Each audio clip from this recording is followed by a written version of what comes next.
রহমতুল্লাহ আলাইহির যুগে তো অনেক আলেম ওলামা ছিলেন এবং আকাবের ওলামা ইকরাম ছিলেন, ওনাদের সাথে আলা হযরতের সম্পর্কটা কেমন ছিল? আল্লাহু আকবার।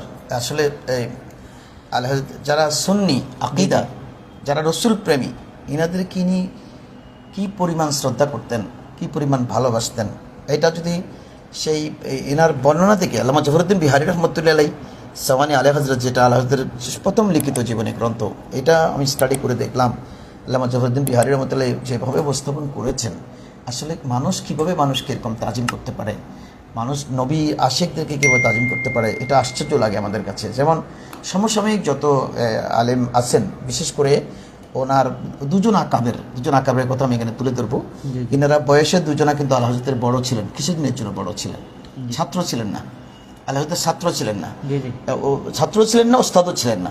আল্লাহ হযরত ইনাদের কাছে পড়েননি, কিন্তু আকাবির ওলামা ছিলেন। ইনার চেয়ে বয়সে বড় ছিলেন এবং মুহাক্কিক ছিলেন। ইনি তো আকীদা যার গন্ডগোল, তার সাথে আল্লাহ হযরতের বন্ধুত্ব প্রশ্নে আসে না। আমলে যার গন্ডগোল প্রশ্নে আসে না, যে দুনিয়াবাস তার সাথে প্রশ্নে আসে না।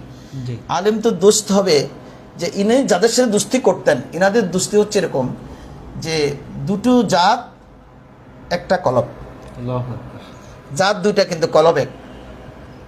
মনে হতো যে এরা দুইটা মানুষ, যেমন তুমি আর আমি, আমরা দুটো মানুষ, কিন্তু আমার দুজনের কলব এক। আল্লাহ সেই মানুষ ছিলেন, অসম্ভব ভালোবাসতেন এনাদেরকে। যেমন ইনাদের মধ্যে উল্লেখযোগ্য হচ্ছে হযরতে সাইয়েদনা আব্দুল কাদের বাদায়ুনী রহমতুল্লাহ আলাইহি, আল্লামা আব্দুল কাদের বাদায়ুনী রহমতুল্লাহ আলাইহি, ইনাকে আলা হযরত অনেক বেশি শ্রদ্ধা করতেন। এবং উনি যখন আলা হযরত দরবারে আসতেন, বাড়িতে আসতেন, উনি ফুল টাইম ওনাকে সময় দিতেন। আর ইনাদের সাথে, ইনার আকাবেদের সাথে, যেমন আমাদের আকাবের কোনো বুজুর্গ যদি আমার কাছে আসে, তখন আমরা আমাদের দুনিয়বি, তারপরে মুআমেলাত, আমাদের মুআশারাত, অনেক বিষয়ে আমরা আলোচনা করি, তাই না? কিন্তু ইনার কাছে যত মেহমান আসতেন, সব মেহমানদের সাথে ইনি ফুল টাইম ইলম নিয়ে কথা বলতেন। মাসলা মাসাইল, ফিকা ফতোয়া। অনেক সময় দেখা যাচ্ছে যে এই আব্দুল কাদের বাদায়ুনী রহমতুল্লাহ আলাইহি, ইনার কাছে একটা মাসালা যদি বুঝে না আসে, তখন ইনি বেরেলি চলে আসতেন, দুজন বসে ডিসকাস করতেন, একটা সিদ্ধান্ত উপনীত হতেন। ওনার কাছে আল্লাহর সাথে যদি কোনো ওনার মাসালা নিয়ে মতানৈক্য হতো, দুজন বসতেন, দিনের পর দিন বসে লাইব্রেরি থেকে বিভিন্ন কিতাবাদি বের করে ঘেঁটে দুজন একটা কথার উপর একমত হয়ে যেতেন। এনাদের ফুল টাইম সার্ভিস ছিল শুধু এলমি কথাবার্তা, অর্থাৎ রাসূল করিম সাল্লাল্লাহু আলাইহি ওয়াসাল্লামের সাথে ইলমের বহস, মাসলা মাসাইল বের করা, কোরআন হাদিস থেকে রাসূলের শান বের করা, এই বিষয়ে ছিল এনাদের সমসাময়িক বিষয়ে এনাদের বিষয় ছিল। আরেকজন ব্যাপার হচ্ছে যে আরেকজন মুহাদ্দিসের সময়ে সবচেয়ে বেশি দুস্তি যার সাথে ছিলেন আর কি, আল্লামা মুহাদ্দিস ওসি আহমদ সুরতি রহমতুল্লাহ আলাইহি। ওসি আহমদ সুরতি রহমতুল্লাহ আলাইহি উনি বহুত বড় মুহাদ্দিস ছিলেন। উনি একাধারে দারুল হাদিস প্রতিষ্ঠা করে একাধারে 40 বছর শুধু হাদিস পড়িয়েছেন। উনিও উত্তরপ্রদেশে ওনার বাড়ি, আলা হযরতের বেরেলি থেকে হয়তো 2-3 ঘন্টার রাস্তা আর কি, উত্তরপ্রদেশে ওনার বাড়ি। সেই মুহাদ্দিস আল্লামা ওসি আহমদ সুরতি রহমতুল্লাহ আলাইহি। তো ইনি আলা হযরতের কিছুটা বড় ছিলেন বয়সে। আলা হযরতের জন্ম হচ্ছে 1856-তে, আর ওনার জন্ম হচ্ছে 1836-এ। ওসি আহমেদ মানে তাহলে বোঝা গেল 56-36 দুজনের মধ্যে 20 বছরের বয়সের ব্যবধান ছিলেন, 20 বছরের বড় ছিলেন। তো 20 বছর বড় থাকলেও ইনাকে অসম্ভব রকমের শ্রদ্ধা করতেন। বিশেষ করে উনি অনেক সময় বেরেলি শরীফ চলে আসতেন, প্রায় সময় চলে আসতেন বেরেলি শরীফ। ওনার বাড়ি থেকে উনি ফজরের নামাজের পরে রওনা দিতেন, 2-2.5 ঘন্টার মধ্যে তিনি বেরেলি পৌঁছে যেতেন। কিন্তু এখানে একটা অত্যন্ত চমৎকার ঘটনা আছে, সেটা হলো যে যতবার তিনি আসতেন, এনাদের সাথে আসার কোনো যোগাযোগ ছিল না, মানে টেলিফোনে আমি আসতেছি আজকে, বা চিঠি দিয়ে, বা কোনো সংবাদ বাহক কোনো কিছু। উনি যখন কোনো মাসালার ব্যাপারে বা আল্লাহকে দেখতে মন চাইতো, ইনি চলে আসতেন। কিন্তু আল্লামা জফরউদ্দিন বিহারী রহমতুল্লাহ বলতেছেন, যতবার আল্লামা মুহাদ্দিস সুরতি এসেছেন, ততবারই আলা হযরত বাইরে ইন্তজারে থাকতেন। মানে মাঠে উঠোনে বসে বসে লিখতেন, উঠোনে মানে কোনো কিছু লিখতেছেন, তখন উঠোনে চলে আসতেন। কেন? ওই হযরত এসে ঘরে ওনাকে ডাকবেন যে মুহাদ্দিস সাহেব এসেছেন, এই কথা বলবেন, উনি বেরোবেন, এটা না, মানে উনি ওনাকে রিসিভ করার জন্য আগে থেকেই উঠানে বসে থাকতেন, উঠানে বসে কাজ করতেন। যখনই হযরত আসতেন উনি দাঁড়িয়ে যেতেন। যতক্ষণ আল্লামা মুহাদ্দিস সুরতি রহমতুল্লাহ ঘরে গিয়ে আপন মকানে বসতেন না, আলা হযরত ততক্ষণ দাঁড়িয়ে থাকতেন। ইভেন কি দাঁড়িয়ে অনেক মাসালা আলোচনা হতো। প্রথম উঠোনে এসে দেখা, আর দেখা হবার পরে একে অপরের সাথে প্রথম মুসাফা করতেন, মুআনাকা করতেন, তারপরে একজন অপরজনের হাত চুমু দিতেন, একজনকে। মানে আলা হযরত আল্লামা মুহাদ্দিস সুরতি রহমতুল্লাহ হাতে চুমু দিতেন, মধ্যে সুরতের মতো আল্লাহ হজরতের হাতে চুমু দিতেন। প্রথম মুসাফা, মোয়ানাকা, তারপরে কি চুমু। এটা দিয়ে দাঁড়িয়ে কোনো মশালা আলোচনা করবার থাকলে দাঁড়িয়ে ওটা কথা বলতেন, তারপরে ঘরে গিয়ে বসতেন। উনি বসলে তখন আল্লাহ হজরত বসতেন। একবার দুজন খেতে বসছিলেন, একটা মজার ঘটনা আছে। খেতে বসছেন, তো খেতে বসার পরে যিনি একজন হাত ধোয়াবার চেষ্টা করতেছেন, তো মধ্যে সুরতি রহমতুল্লাহ চাচ্ছেন যে আল্লাহ হজরত আগে হাত ধৌত করুক, কেন অসম্ভব রেসপেক্ট করতেন মধ্যে সুরতি রহমতুল্লাহ বেশি। ওস্তাদের মতো, মানে মহাদ্দেস সুরতি বয়সে 20 বছরের বড়, কিন্তু আল্লাহ হজরতকে ওস্তাদের মতো রেসপেক্ট করতেন। আল্লাহ হজরত ইনাকে অসম্ভব ভালোবাসতেন। তা উনি বলতেছেন, যিনি হাত ধোয়াবেন তাকে বলতেছেন তুমি আল্লাহ হজরত দিকে দাও। আল্লাহ হজরত বললেন, হুজুর যিনি তাহলে কিন্তু একটা শর্ত আছে। আল্লাহ হজরত একটা শর্ত আছে যে আপনি ওই এখন আমি হাত আগে ধুইব সুন্নত মোতাবেক, তবে লাস্টে আপনি প্রথম হাত ধুইতে হবে। এটা কিন্তু এখানে একটা মশালা আছে, সেটা হলো যে আমরা যদি সমসাময়িক 10-12 জন একটা জায়গায় ভাত খেতে বসি, তখন হাত ধোয়া শুরু হবে সর্বকনিষ্ঠজন থেকে, কনিষ্ঠজন থেকে। এই ইসলামী রেওয়াজ এটা। আর যখন খাওয়া শেষ হয়ে যাবে তখন হাত ধোয়াইতে হবে যিনি বড়জন থেকে হাত ধোয়ানো শুরু করতে হবে যখন খাওয়া শেষ হয়ে যাবে। আলী হযরত ওনাকে একটা বিষয় স্মরণ করিয়ে দিলেন যে ঠিক আছে, আপনি বলছেন আমি, এটা কিন্তু সুন্নত তরিকা সেটা, উনি বলছেন আমি কিন্তু হাত আগে ধুইতে পারি, তবে শেষে কিন্তু হাত আপনাকে প্রথম ধুইতে হবে। কেন? এটার মধ্যে একটা হেকমত আছে, এটা আমাদের দর্শকরা বোঝা দরকার। সেটা হলো যে যিনি ইয়াং উনি একটু খাওয়ার পরিমাণ ওনার বেশি হবে। যেমন আমি বয়সে 1 প্লেটের বেশি খাইতে পারি না, তুমি কিন্তু 2 প্লেট খাইতে পারবা। তো তোমাকে আগে হাত ধোয়া দেওয়া দরকার কি জন্য? তুমি যেন আগে খাওয়া স্টার্ট করতে পারো। অনেকে বলে যে মুরব্বীরা শুরু করুক, না, খাওয়া উনি আগে শুরু করুক, কারণ এ তো একটু বেশি খাবে। লাস্টে যদি ও পিছিয়ে পড়ে যায় তাহলে ও চিন্তা করবে আমার শরম লাগবে যে আমি বেশি খাচ্ছি, মনে হয় ও শুরু করবে। এই জন্য বয়স্ক মানুষ, যেমন আমি এখন 1 প্লেটে বেশি খাইতে পারি না, তুমি 2 প্লেট খেতে পারবা। এই জন্য তোমাকে আগে হাত ধোয়া, হাত এদিক থেকে খানাটা দিবে। খুব খেয়াল করো কি হেকমত। আর যখন খানা শেষ হয়ে যাবে, বয়স্কজন কিন্তু আগে ভাগে উঠে যাবেন। বয়স্কজন না তাড়াতাড়ি শেষ যাবেন, আমার তাড়াতাড়ি শেষ হয়ে যাবে। আমি রুবেলের সাথে বসলে আমার ভাত খানা 2-3 মিনিটে শেষ। ও তো ইয়াং মানুষ, তখন আমার হাত ধোয়াইতে ধোয়াইতে তুমি আর একটু সময় পাবা, তুমি লাস্টে গিয়ে আর একটু বেশি খাইতে পারবা আমার দিক থেকে ধোয়ালে। আল্লাহ হযরত সেটা তুলে ধরলেন, বললেন ঠিক আছে আমি এখন ধুইতে পারি আপনার রিকোয়েস্টে হাত আগে, তবে পরে আপনাকে প্রথম ধুইতে হবে। আল্লাহ হযরত হাত আগে ধুইলেন, খানা শুরু করলেন। পরে আল্লাহ মসজিউদ্দিন মুহাদ্দিস সুরতি রহমতুল্লাহ আলাইহিকে হাত ধোয়া দিলেন। এনারা খানা থেকে ফারেক হলেন, একে অপরের প্রতি এরকমই ছিল। এখানে একটি কথা, মুহাদ্দিস সুরতি রহমতুল্লাহকে ওনার একজন ছাত্র জিজ্ঞেস করেছিলেন, বলছেন হুজুর আপনি তো আলাহদের মুরিদ না? উনি মুরিদ ছিলেন কিন্তু আল্লামা ফজলুর রহমান গঞ্জে মুরাদাবাদী, ওনার মুরিদ ছিলেন। উনি নকশবন্দিয়া তরিকার মানুষ। মুহাদ্দিস সুরতি রহমতুল্লাহ নকশবন্দিয়া মুজাদ্দিদিয়া, ইনি মুরিদান ছিলেন আল্লামা ফজলুর রহমান গঞ্জে মুরাদাবাদী, ইনার পীর সাহেব ছিলেন উনি। আর হাদিস পড়েছেন আল্লাহদের কাছে, উনি পড়েননি। বয়সে বড় হলেও কি পড়তে পারে না? আল্লাহদের কাছে পড়েননি, পড়েছেন কিন্তু শারিহুল বুখারী আল্লামা আহমদ আলী সানফুরি, যিনি দেওবন্দি আলম, বুখারী শরীফের সরা লিখেছেন ইনি আহমদ আলী সানফুরি, উনি দেওবন্দি আলেম। ওনার কাছে কিন্তু মুহাদ্দিস সুরতি লেখাপড়া করেছেন। তো ছাত্র বলতেছেন হুজুর আপনি তো মুরিদ হলেন আল্লামা ফজলুর রহমান গঞ্জে মুরাদাবাদীর, আর ছাত্র হলেন আল্লামা আহমদ আলী সাহারানপুরীর, কিন্তু আপনি ওনাদের দরবারে পড়ে থাকার কথা, পীর সাহেবের দরবারে পড়ে থাকার কথা, কিন্তু আপনাকে দেখি যে উস্তাদের বাড়িতেও বেশি যান না, পীরের বাড়িতেও বেশি যান না, সব 24 ঘন্টায় সে বেরেলভী শরীফ পড়ে থাকেন। তার কারণ কি? জিজ্ঞেস করলেন হুজুর আপনি তো পীরের দরবারেও ঘন ঘন যাইতে দেখি না, এখানে চলে আসেন। আল্লাহ হযরত তো আলাদা তরিকা, কাদরিয়া, সব 14 তরিকার খেলাফত ওনার কাছে ছিল, কিন্তু ইনি কাদরিয়াটাকে হাইলাইট করতেন সবসময়। কিন্তু আপনি তো নকশবন্দিয়া মুজাদ্দিদি, আপনি ফজলুর রহমান গঞ্জে মুরাদাবাদীর মুরিদ এবং আল্লামা সাহারানপুরীর ছাত্র, কিন্তু আপনি সেখানে বেশি একটা যান না। তখন আল্লামা ওসি আহমদ সুরতি রহমতুল্লাহ জবাব দিচ্ছেন, বাবা শোনো, যে আমি ফজলুর রহমান গঞ্জে মুরাদাবাদের কাছে মুরিদ, তরিকতের দীক্ষা নিয়েছি, কিন্তু পীর মুরিদি কাকে বলে এটা আমি বুঝতে পারিনি। দীর্ঘদিন আমি মুরিদ ছিলাম, কিন্তু হাকিকত ইলমে মারফত কি জিনিস সেটা কিন্তু আমার ভিতরে ফুটে আসে নাই। আর আমি এর কাছে আমাদের সাহারানপুরের কাছে হাদিস পড়েছি, হাদিসের তর্জমা বুঝেছি, হাদিসের গুড় রহস্য বুঝি নাই। কিন্তু যেদিন থেকে আমি আলা হযরতের দরবার আসা যাওয়া শুরু করেছি, তখন আমি আমি হাদিস পড়েছি, মুহাদ্দিস হয়েছি, কিন্তু নবীকে চিনি নাই হাকিকতান। কিন্তু আল্লাহ দরবার যেদিন থেকে আসা যাওয়া শুরু করেছি সেদিন থেকে আমি নবী চিনতে শুরু করেছি। নবীকে চিনতে হলে আমি নবীকে চিনতে পারতাম না, রসুলকে হাকিকতান চিনতে পারতাম না যদি আল্লাহ দরবার আসা যাওয়া না করতাম।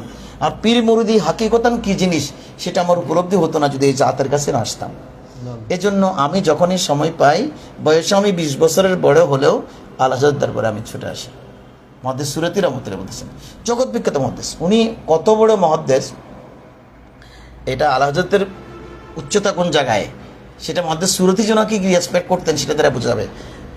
আল্লাহ হযরতের আল্লামা মুহাদ্দিস সুরতি রহমতুল্লাহের উচ্চতা কোন জায়গায়, আল্লাহ হযরতের উচ্চতা কোন জায়গায়। মুহাদ্দিস সুরতি রহমতুল্লাহ একাধারে 40 বছর তিনি এই ওনার বুখারী শরীফের দরসের মজলিস করে দারুল হাদিস প্রতিষ্ঠা করে বাড়িতে তিনি হাদিস পড়িয়েছেন। এমন কোনো হাদিসের গ্রন্থ নাই যেটা ওনার দরসগাহে পড়ানো হয় নাই। এটা দারুল হাদিস, শুধু হাদিস পড়াবার জন্য মাদ্রাসা দিয়েছে। আমাদের দেশে তো আমরা মাদ্রাসা দিয়ে ইবতিদায়ী থেকে শুরু হয়, ফোরকানিয়া, দাখিল, আলিম, ফাজিল, কামিল, বড় বড় মুহাদ্দিসরা শুধু কামিলে গিয়ে পড়ায়, হাদিস পড়ায়। কিন্তু উনি একটা দারুল হাদিস মাদ্রাসা করেছেন। এটা স্টার্টিংটাই হচ্ছে হাদিস থেকে, অর্থাৎ যারা অন্য মাদ্রাসায় বড় বড় আলেম হয়ে গেছেন ওরা আমার কেনা আসে মুহাদ্দিস হবেন। তবে একটি কথা চমৎকার যে উনি যেদিন ইন্তেকাল করেন, ইন্তেকালটা হয় আলা হযরতের কিছুদিন আগে। আলা হযরত হচ্ছে 1921 খ্রিস্টাব্দে উনি ইন্তেকাল করেন, কিন্তু মুহাদ্দিস সুরতি রহমতুল্লাহ হচ্ছে 1915। আলা হযরত সাহেবজাদা হুজ্জাতুল ইসলাম হামিদ রেজা খান ওনার জানাজা পড়িয়েছিলেন মুহাদ্দিস সুরতি সাহেবের। 40 বছর হাদিস পড়ানোর পরে উনি মেশকাত শরীফ পড়াকালীন সময়ে ইন্তেকাল করেছেন। তখনও কিন্তু মেশকাত হাদিসের উপরে ইন্তেকাল করেছেন, হাদিস পড়তেছেন, ওই সময় উনি মালিকুল মউত এসে জান কবজা করেছেন হাদিসের উপরে।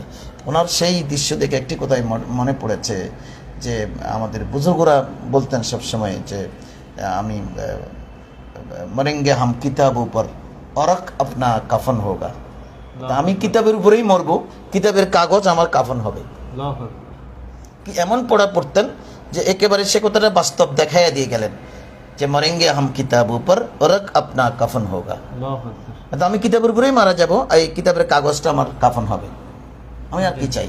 ঠিক মুহাদ্দিস সুরতি রহমতুল্লাহ সেই মিস্টার শরীফের পড়াকালীন সময়ে কিতাবের পাতার উপরেই পড়ে ইন্তেকাল করেছে।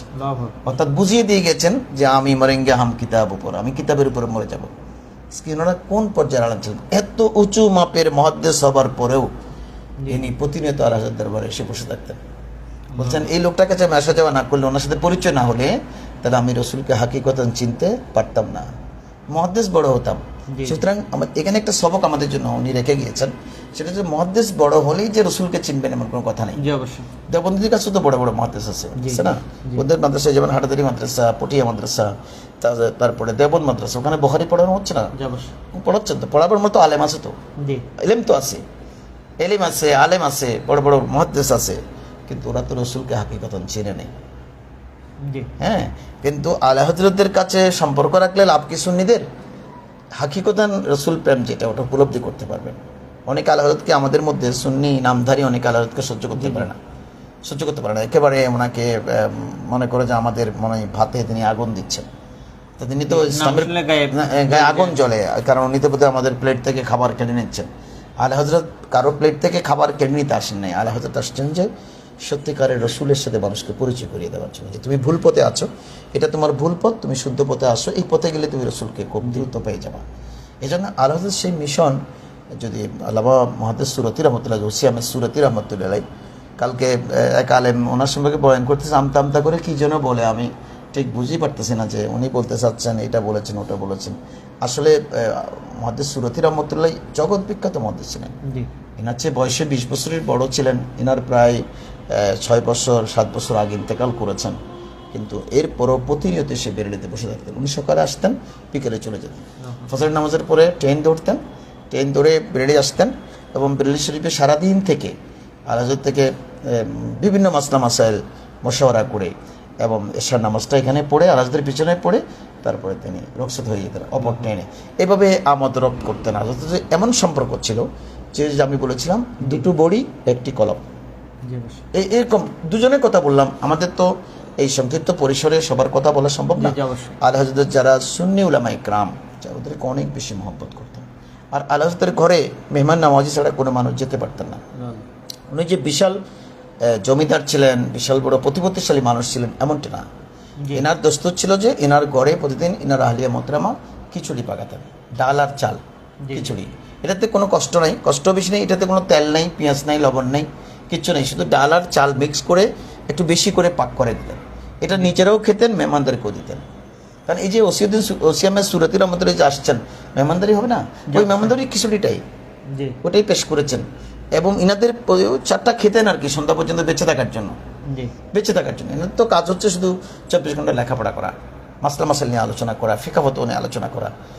নবীর বিরুদ্ধে কেউ কথা বলেছেন, এটা নিয়ে সরকারের বিরুদ্ধে বিরুদ্ধবাদীদের জবাব লেখা, দুজনে এইভাবে লিখতেন। কিন্তু কাউকে কোনোদিন গালিগুলোজ করতেন না, মেহমানদারি ছাড়া মানুষ যেতে পারতেন না, মানুষ অনেক মহব্বত সহকারে থাকতেন একে সকাল সন্ধ্যা পর্যন্ত। আর ওসিয়ামের সুরতি রহমতুল্লাহ যে মাদ্রাসায় দারুল হাদিসে পড়াতেন, আরেকটা কথা আমি এখানে বলে রাখি যে উনি পড়াতেন, পড়ার সময় হচ্ছে ফজরের নামাজের পর থেকে শুরু হতো না, এটা ওই এশার নামাজের পরে শেষ হতো, আল্লাহ সারাদিন কোনো বিরতি নেই। মানে এখন তিনি বুখারি পড়াচ্ছেন, 2 ঘন্টা পরে তিনি মুসলিম শরীফ পড়াবেন, 4 ঘন্টা পরে তিনি মেশকাত শরীফ পড়াবেন, মেশকাত শরীফ দরজ দেবেন, ছাত্র এসে শুধু বসতেন সারাদিন, আর কোনো কাজ নেই। ওই রাতে যাতে ইবাদত এবং ঘুম যাওয়া বা খাওয়ার জন্য যতক্ষণ ফুরসত, যেমন আলা হজরত যতক্ষণ ফুরসত থাকতেন, ইনি এত বেশি নবী প্রেমে মশগুল থাকতেন আলা হজরত, যে ওই যে একদিন জহরুদ্দিন বিহারী রহমতুল্লাহ বলতেছেন যে হজরত একটু দূরে দূরে দেখা এবং কাছে লেখার সময় চশমা ব্যবহার করতে হতো। তো ওদের চশমা ব্যবহার করতেন, চশমা ব্যবহার, একদিন চশমা লিখতে লিখতে এক পর্যায়ে মাথার উপরে চশমা রেখেছেন, এভাবে আমাদের দেশে যেভাবে রাখে এভাবে রাখছেন যে উনি ভুলে গেছেন। উনি পরে চশমা খুঁজতেছে, মাথায় আছে, উনি তো বলে যে ছাত্র বললেন হুজুর চশমা তো আপনার ইয়ের উপরে মাথার উপরে আপনি টুপির সাথে রেখেছেন যে ওটা ওখানে আছে। কই আমি তো লেখা এবং এই দুশ্মনদের কথার জবাব এত বেশি বিভোর ছিলাম, দীর্ঘ সময় যে আমার চশমা উপরে আছে এটা তো আমি স্মরণেই ছুটে গেছি। এত বেশি ব্যস্ত থাকতেন, কখনো ইনারা দুনিয়াবী কোনো বিষয়ে মুশকিল হতেন না। এটাই হচ্ছে আমাদের ইমাম আলা হজরত। আসলে ইনি ইনার সতীর্থদেরকে সমসাময়িক যুগের আকাবির উলামা ইকরাম, যেমন আকাবির মানে যারা বয়সে বড় আমার চেয়ে মুহাক্কিক, যেমন আল্লামা ওসিউদ্দিন সুরতি রহমতুল্লাহ, উনি বয়সে 20 বছরের বড়, ইনাদেরকে আল্লামা উনি আব্দুল কাদের বাদায়ুনি রহমতুল্লাহ আলাই, বহুত বড় বুজুর্গ এবং বহুত বড় মুহাদ্দিস আল্লামা আব্দুল কাদের বাদায়ুনি রহমতুল্লাহ আলাই, ওনাকে মহব্বত করতেন। তারপরে ইয়াতে কচৌসা শরীফ ওনার আলে রসুল মার হেরাবি শরীফ, ওনার যিনি পীরে কাবলার সাহেবজাদা যিনি ছিলেন নুরি মিয়া, যে আল্লাহদের সাজারের মধ্যে আছে, নুরি লাকা কেউ আছে, এই নুরি মিয়া উনি আল্লাহর তো পীর সাহেব হুজুর কাবলার শাহজাদা, কিন্তু পীর সাহেব হুজুর কাবলার শাহজাদাকে উনি কোনো অংশে পীরের চেয়ে কম সম্মান করতেন না। ওনার সামনে কখনো চেয়ারে উনি বসবার আগে কখনো চেয়ারে বসতেন না, কুরসিতে বসতেন না। এত বেশি আদব, মানে আদব শিখতে হলে বেরেলি শরীফ যেতে হবে। আমরা দেখেছি একজন আলেমকে একজন আলেম পছন্দ করি না, কারো উরুস দেখলে আরেকজন হিংসা করি। ছোট ছোট আলেম, ছোট ছোট কিছু জানি না, যেমন আমি কিছু জানি না, কিন্তু আরেকজন আলেমকে আমি সহ্য করতে পারি না। আল্লাহদের দরবারে এগুলো ছিল না। আল্লাহ সব আলেমদেরকে মহব্বত, তালিব আলেমদেরকে মহব্বত করতেন, খাওয়াতেন, পড়াতেন, কাপড় চোপড় দিতেন। এই শুধু এলমে দিন তুমি অর্জন করো, আমার নবীকে চিনো, আল্লাহকে চিনো, হাকিকত জানো। এই জন্য আল্লাহদের কোনো তুলনায়